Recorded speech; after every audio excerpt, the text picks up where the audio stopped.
20,000 ఉన్నాయి, ఇంకా చెప్పలేము, 2 డేస్కి టైం ఇచ్చాము అని చెప్పారు.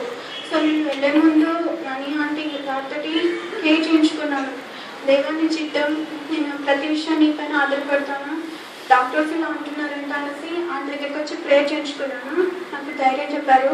నేను వెళ్ళిపోయాను నైట్. అమ్మ వాళ్ళకు కూడా నేను ధైర్యం చెప్పాను, ఏం కదమ్మా మనకు జీసస్ తోడుంటాడు, ఏం కాదు అని చెప్పాను.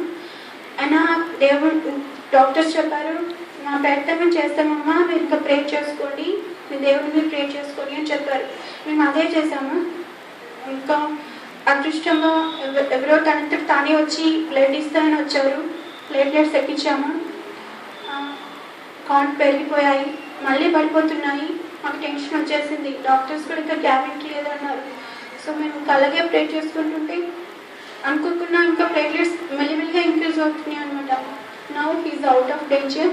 ఇది మొత్తం గాడ్స్ గిఫ్ట్ అనుకోవాలి.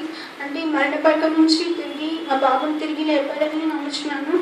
నేను కొరకు ప్రే చేసిన మణి ఆంటీ గారికి అండ్ నా ఫ్రెండ్స్కి అండ్ ప్రేయర్ వారియర్స్ అందరికీ నాకు ఎప్పటికే వందనాలు. ఈ చిన్న కొద్ది సాక్షిని దేవుడు